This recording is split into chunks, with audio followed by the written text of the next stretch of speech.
Shalom, jumpa lagi dengan saya Pendeta Henry Dunan Sirait dalam program kita Dari Rumah ke Rumah.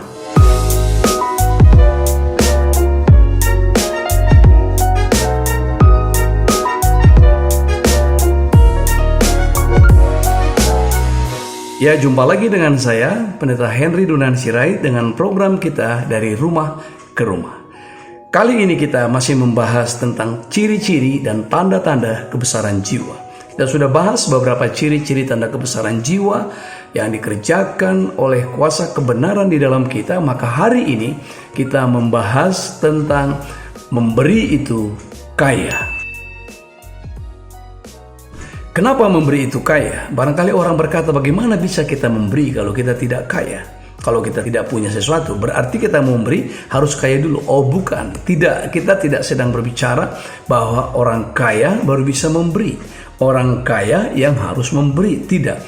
Tapi memberi itu kaya, sehingga siapapun yang memberi adalah kaya. Kalau ditanya apakah orang yang memberi menjadi kaya, sudah pasti karena Alkitab mengatakan bahwa berilah kepadamu akan diberi. Satu takaran yang dipadatkan, diguncangkan, dicurahkan keharibaanmu. Sebab takaran yang kamu gunakan, takaran itu juga yang akan dipakai kepadamu. Nah itu sebabnya kita perlu memberi, karena itu tanda kebesaran jiwa. Saya mau katakan kepada kita bahwa ciri-ciri orang yang kaya sejati itu bukan karena dia banyak harta. Tapi ciri-ciri orang kaya sejati itu adalah orang itu tidak takut dan tidak khawatir akan hari esok. Sedikit pun dia tidak khawatir. Dia percaya kepada Tuhan, bukan percaya kepada stok. Dia percaya kepada Yesus, bukan percaya kepada persediaan, tapi percaya kepada Tuhan yang di dalamnya tersedia segala sesuatu. Yang kedua, ciri-ciri orang kaya itu adalah suka memberi, suka membagi-bagi. Ada kebahagiaan kalau dia bisa memberi. Ada sukacita kalau melalui dia orang banyak tertolong, orang banyak tertangani, orang banyak terbantu. Jadi ada kesenangan tapi ada kebahagiaan. Itulah ciri-ciri orang kaya sejati. Nah sekarang mengapa orang-orang yang suka memberi diberkati? Karena Allah suka memberkati orang lain. Jadi sifat memberi adalah sifat Allah sendiri. Sama seperti sifat mengampuni adalah sifat Allah, maka juga memberi adalah sifat Allah. Allah kita Allah yang memberi. Dia berikan matahari kepada orang benar, dia berikan juga matahari kepada orang fasik. Dia berikan cahaya matahari dan hujan angin kepada orang benar, diberikan juga kepada orang fasik. Tuhan tidak memilih kasih dalam hal itu. Itulah sebabnya dikatakan, hendaklah kamu murah hati sama seperti Bapamu di surga murah hati.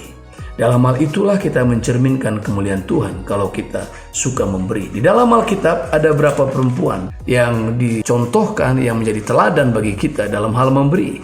Keadaan susah, sukar, paceklik, kering kerontang, tidak turun hujan 3 tahun lamanya berdasarkan pernyataan Nabi Elia, maka seluruh umat Israel, seluruh sekitaran daerah itu kering kerontang. Dan Tuhan memelihara Elia dengan menyuruh pergi ke tepi sungai Kerit. Ada janda di Sarfat yang memiliki hanya persediaan segenggam tepung dalam tempayan dan sedikit minyak dalam buli-buli. Tetapi Tuhan memeliharakan hidup Nabi Elia dan juga hidup dia dan anaknya. Seluruh Israel pada waktunya mendapatkan hujan karena hidup Nabi Elia dipelihara Tuhan. Allah menggenapi janjinya dan minyak dalam buli tidak habis, tepung dalam tempayan tidak habis sampai Tuhan mencurahkan minyak seperti yang dikatakan Nabi. Yang kedua, kita bisa melihat janda lagi. Ada seorang janda di perjanjian baru yang memberikan persembahannya 2 peser. Persembahan 2 peser tidak ada artinya, tapi 2 peser itu adalah segenap miliknya. Dia telah memberikan semuanya. Tuhan Yesus berkata, dia telah memberi lebih banyak dari semua saudara.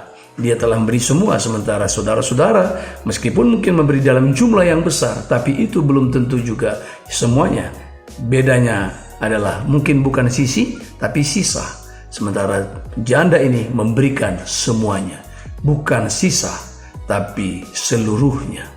Jangan hidup sebagai pengemis. Jangan hidup seperti peminta-minta yang selalu kekurangan. Marilah hidup sebagai dermawan yang dengan murah hati sama seperti hati Allah memberikan berkat-berkatnya kepada kita. Satu lagi perempuan, dan semua contoh ini adalah perempuan. Perempuan yang disebut dalam kitab Lukas adalah perempuan berdosa. Dia datang masuk ke dalam ruangan di mana Yesus diundang makan oleh Simon orang Farisi, dan dia menumpahkan minyak, dia cucurkan air matanya, dia hapus dengan rambutnya, dan Tuhan berkata, ini dia telah memberikan yang terbaik sebagai hari peringatan akan kematianku. Dan dia tidak memberikan setengah, tapi dia memberikan semuanya. Kita bisa melihat bagaimana memberi itu sangat mulia, memberikan itu tanda kekayaan, dan siapa yang memberi akan diperkaya. Sekian dan kita diberkati Tuhan. Sampai jumpa lagi dengan saya dalam episode berikut dalam program kita Dari Rumah ke Rumah. Tuhan memberkati. Shalom.